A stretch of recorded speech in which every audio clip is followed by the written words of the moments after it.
आप सभी को अमन मैथ्स में स्वागत करता हूं। चलिए आज पहला क्लास हम लोग इंग्लिश का करते हैं। इंग्लिश ग्रामर में आज हम लोग का पहला क्लास है। आज हम लोग सीखेंगे parts of speech. Parts of speech क्या होता है? तो पार्ट्स ऑफ स्पीच जैसे 8 पार्ट्स ऑफ स्पीच होता है, जिसमें पहला है noun, pronoun, adjective, verb, adverb, preposition, conjunction और इंटरजंक्शन।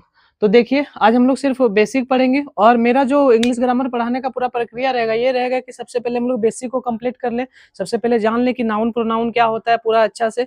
उसके बाद हम लोग सीखेंगे पूरा नाउन प्रोनाउन। सीखने के बाद एक एक करके डिटेल्स में पढ़ेंगे। तो सबसे पहले हम लोग पूरा बेसिक जान लेंगे, उसके बाद हम लोग एक एक चैप्टर का यानी कि एक एक ये का डिटेल्स पूरा पढ़ाई करेंगे। तो चलिए आज पहले बेसिक स्टार्ट करते हैं।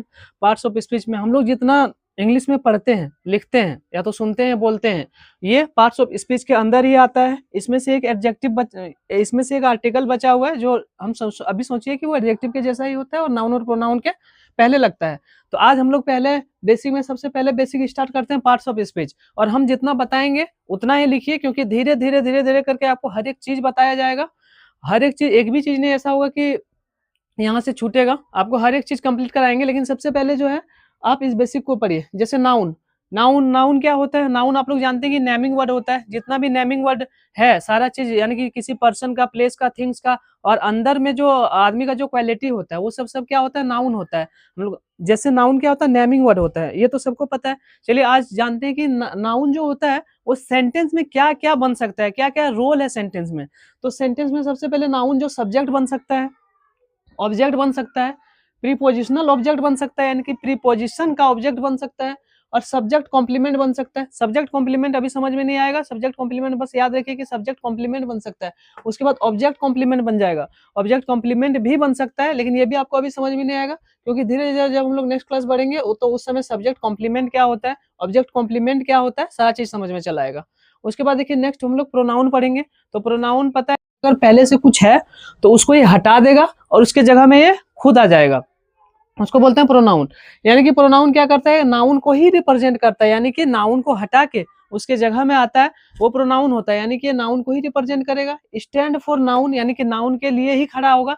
ये avoid the repetition of noun, यानी कि नाउन का यूज बार बार ना हो, बार बार नाउन ना आए, यानी कि नाउन का रेपिटेशन बार बार ना हो। तो नाउन को रेपिटेशन हटाने के लिए उसके जगह में कौन आएगा? प्रोनाउन आएगा। उसके बाद चलिए एडजेक्टिव पढ़ते हैं। तो एडजेक्टिव क्या होता है? तो एडजेक्टिव एक क्वालिफाइंग वर्ड होता है। अगर हम लोग प्रोनाउन बोले तो ये रिप्लेसिंग वर्ड होता है। किसका रिप्लेसिंग होता है? तो नाउन का रिप्लेसिंग होता है। अब हम लोग पढ़ते हैं एडजेक्टिव। एडजेक्टिव क्या होता है? तो एडजेक्टिव क्वालिफाइंग वर्ड होता है। तो किसको क्वालिफाई करेगा? ये नाउन और प्रोनाउन को क्वालिफाई करता है। Qualifies a noun and pronoun, यानी कि नाउन और प्रोनाउन को क्वालिफाई करता है, यानी कि नाउन और प्रोनाउन के पहले लगता है और उसको क्वालिफाई करता है कि यानी कि नंबर में क्वालिफाई कर सकता है कि नाउन कितना है। जैसे 2 पेन बोल दिए तो 2 यहाँ पर क्या हो गया? एडजेक्टिव हो गया। जैसे कि सुंदर लड़का बोलते हैं, लड़का तो नाउन है, यानी लड़का है कैसा? सुंदर है। तो ये उसका क्वालिटी क्वालिटी बता गया। यानी कि अगर हम लोग कलर भी बता सकते हैं कि जैसे रेड पेन, ब्लू पेन, तो पेन कैसा है? तो ब्लू है, रेड है। तो सारा जो क्वालिटी है वो कौन बताएगा? ना एडजेक्टिव बताएगा। यानी कि एडजेक्टिव का काम है क्वालिफाइंग करना, यानी कि ये क्वालिफाइंग वर्ड है। नेक्स्ट देखिए हम लोग पढ़ेंगे वर्ब। वर्ब का अभी सिंपल सा मतलब समझिए कि काम है, यानी कि काम है। अगर हमको कोई भी काम जैसे खाना पीना दौड़ना ये सब जितना है सब काम है, यानी कि ये सब वर्ब है। वर्ब का सीधा सा मतलब अभी समझिए कि वो एक काम होता है, कि काम हो रहा है, यानी कि हम दौड़ रहे हैं तो काम हो रहा है दौड़ने का, यानी कि एक वर्ब है। हम लिख रहे हैं यानी कि काम हो रहा है लिखने का, तो वो एक वर्ब है। हम दौड़ जंप कर रहे हैं यानी कि हम कूद रहे हैं तो कूदने का काम हो रहा है, यानी कि वो एक वर्ब है। वर्ब का अभी सिंपल सा मतलब समझिए कि वो काम है। और एक लिंकिंग वर्ब आता है। लिंकिंग वर्ब आएगा धीरे धीरे समझ में, बस लिंकिंग वर्ब आप लोग लिख लीजिए। उसके बाद आता है एडवर्ब। अभी जितना समझा रहे हैं बस उतना ही समझिए। उसके बाद आता है एडवर्ब। एडवर्ब क्या होता है? तो ये क्वालिफाई करता है एडजेक्टिव को, वर्ब को, एडवर्ब को, और कभी कभी प्रीपोजिशन को भी क्वालिफाई कर लेता है। यानी कि एडवर्ब होता है कि काम कैसे हो रहा है, ठीक है। जैसे हम लोग बोलते हैं ना कि वह धीरे धीरे चल रहा है, यानी कि काम हो रहा है चलने का, और चल कैसे रहा है? धीरे धीरे। यानी कि यहाँ पर धीरे धीरे क्या है? एडवर्ब है। अगर कोई बोल रहा है कि वह बहुत स्पीड बोलता है, वो बहुत तेज बोलता है, यानी कि काम हो रहा है बोलने का और बोल कैसे रहा है? पूरा तेज। तो तेज यहाँ पर क्या हो गया? एडवर्ब। यानी कि काम कैसे हो रहा है उसको बोलते हैं एडवर्ब। और जब आगे हम लोग सेंटेंस में यूज करेंगे तो फिर धीरे धीरे सारा चीज समझ में चला आएगा। नेक्स्ट देखिए प्रीपोजिशन। प्रीपोजिशन क्या है? रिलेटिंग वर्ड है। तो ये किसको रिलेट करेगा? तो ये नाउन और प्रोनाउन को रिलेट करेगा उस सेंटेंस में और शब्द के साथ। इसका मतलब होता है कि देखिए कोई भी अगर यहाँ पर एक प्रीपोजिशन आ गया तो प्रीपोजिशन के बाद हमेशा क्या आएगा? नाउन और प्रोनाउन। उसके बाद यहाँ पर एक रेस्ट ऑफ द वर्ड्स का ग्रुप, मतलब वर्ड्स का ग्रुप यहाँ पर बचेगा, यानी कि ये जो वर्ड का ग्रुप बचेगा और ये नाउन और प्रोनाउन दोनों को कौन रिलेट करेगा, तो यही प्रीपोजिशन करेगा। जैसे I bought A mobile, I bought A mobile from Ranchi, हम एक सेंटेंस लिखना चाहें फ्रॉम रांची। और एक चीज याद रखिए कि ये जो प्रीपोजिशन है वो एक्स्ट्रा इंफॉर्मेशन देता है। जैसे आई बॉट ए मोबाइल बोले, ये भी सही है कि मैंने एक मोबाइल खरीदा, लेकिन कुछ एक्स्ट्रा इंफॉर्मेशन देना है, कहाँ से, रांची से, और टाइम भी अगर बताना रहता है तो फिर प्रीपोजिशन लगा के टाइम भी बता देते हैं। यानी कि प्रीपोजिशन जो है वो बताता है, तो एक्स्ट्रा इंफॉर्मेशन बताता है। जैसे I bought A mobile from Ranchi, हम लोग कहाँ से मोबाइल खरीदे, रांची से खरीदे। जैसे कि अगर मान लेते हैं हम लिखते हैं कि आई फ्रॉम, हम थोड़ा देर के लिए नहीं लिखते हैं, तो I bought A mobile Ranchi, तो गलत हो जाएगा कि मोबाइल रांची कैसे खरीद सकते हैं। इसका मतलब कि ये जो मोबाइल है और ये रांची है, दोनों को, यानी कि आई बॉट से मोबाइल तक और ये रांची को, दोनों को कौन रिलेट कर रहा है, फ्रॉम कर रहा है, रांची से क्या, आई मतलब मोबाइल खरीदना, तो ये रिलेटिंग वर्ड है और ये रिलेट करता है एक दूसरे को। नेक्स्ट देखिए आता है कंजंक्शन। कंजंक्शन क्या होता है, तो कंजंक्शन ज्वाइन करता है वर्ड को, दो वर्ड को, अभी दो समझते हैं, दो फ्रेज को और दो क्लॉज को।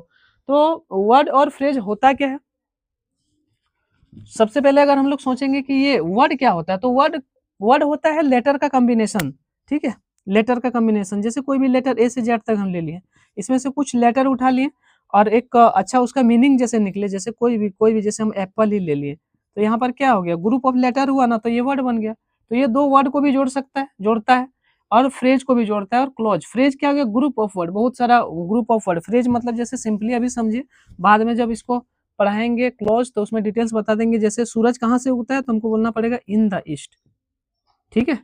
तो कुछ कुछ वर्ड होता है जैसे हम लोग पूरा बोलना ही पड़ेगा, हम लोग एक एक वर्ड बोल के नहीं उसका काम चला सकते हैं, तो बोलना पड़ेगा इन द ईस्ट। जैसे वह कहाँ रुका है, near the shop, near the shop, वो अब नियर द शॉप हमको बोलना पड़ेगा, दुकान बोलने से पता नहीं चलेगा कि कौन सा दुकान कहाँ पे क्या, तो हमको बोलना पड़ेगा नियर द शॉप, दुकान के सामने। तो जब हम लोग ग्रुप ऑफ वर्ड बोलते हैं तो या तो वो फ्रेज होगा या तो क्लॉज होगा। फिर फ्रेज और क्लॉज में अंतर क्या होता है, तो देखिए फ्रेज में सब्जेक्ट वर्ब का कॉम्बिनेशन नहीं होता है, आपको सब्जेक्ट और वर्ब का कॉम्बिनेशन फ्रेज में नहीं मिलेगा, जबकि क्लॉज में सब्जेक्ट और वर्ब का कॉम्बिनेशन मिलेगा। जब इसको डिटेल्स में बताएंगे तो फिर पूरा अच्छा से बता देंगे। अब देखिए वर्ड किसे जोड़ता है, जैसे हम बोलेंगे Ram and Dev, Ram and Dev are playing, Ram और देव खेल, रामदेव मान लेते हैं हम लिखना चाह रहे हैं कि खेल रहा है, तो अगर हम रामदेव डायरेक्ट लिख देंगे और इसको ऐड नहीं करेंगे तो इसका मतलब होता है कि राम और देव एक ही आदमी है और एक ही आदमी का नाम और राम और देव है। जबकि हम अलग अलग अगर आदमी बोलना चाहेंगे तो दोनों को क्या करना पड़ेगा, जोड़ना पड़ेगा, और जोड़ने का काम, ज्वाइन करने का काम कौन करता है, कंजंक्शन करता है। अब देखिए इंटरजेक्शन, तो इंटरजेक्शन क्या होता है, तो इंटरजेक्शन होता है ये फीलिंग को एक्सप्रेस करता है कि अचानक कोई फीलिंग हो गया, जैसे हम लोग अचानक मैच जीतते हैं तो कैसे करते हैं, हुर्रे हम जीत गए। और कोई अचानक कोई दुर्घटना हो, हाय एक्सीडेंट हो गया या फिर हाय मर गया, हुर्रे हम जीत गए मैच, इस टाइप से जब भी अचानक कोई इमोशन या फिर फीलिंग आता है तो इसको इंटरजेक्शन से दिखाते हैं। और इसका जो इंटरजेक्शन का ये सिंबल होता है ये ऐसे रहता है, ठीक है।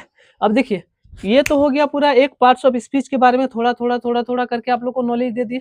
उसके बाद अभी फिर से थोड़ा सा एक बेसिक बताना है, नाउन क्या होता है, प्रोनाउन क्या होता है, एडजेक्टिव क्या होता है, वर्ब क्या होता है, एडवर्ब क्या होता है, प्रीपोजिशन क्या होता है, कंजंक्शन क्या होता है, इंटरजेक्शन क्या होता है। इससे पहले थोड़ा सा एक जान लेते हैं बी का फॉर्म, क्योंकि बी का फॉर्म हमको लिंकिंग वर्ब जानने में हेल्प करेगा और पैसिव वॉइस को जानने में हेल्प करेगा। और उससे जान पाएंगे कि सब्जेक्ट एक्चुअली में कौन होता है, क्या जो काम करता है सिर्फ वही सब्जेक्ट होता है, फिर जिसपे काम होता है वो सब्जेक्ट होता है, तो दोनों होता है। जब हम लोग एक्टिव और पैसिव पढ़ेंगे तो देखेंगे सब्जेक्ट चेंज हो रहा है, और जबकि सॉरी हम लोग पैसिव पढ़ेंगे तो देखेंगे सब्जेक्ट चेंज हो रहा है, और पैसिव पढ़ेंगे तो उसमें देखेंगे कि सब्जेक्ट अलग अलग होता है। तो उसको जानने के लिए सबसे पहले हम लोग को जानना पड़ेगा कि बी का फॉर्म क्या क्या होता है, क्योंकि पैसिव जो हम जब बनाएंगे तो उसमें हम लोग का एक फॉर्म जो होता है वो होता है बी का फॉर्म प्लस वर्ब 3, ये रहेगा तभी वो पैसिव कहलाता है, पैसिव बन जाता है, वो पैसिव फॉर्म होता है बी का फॉर्म प्लस वर्ब 3।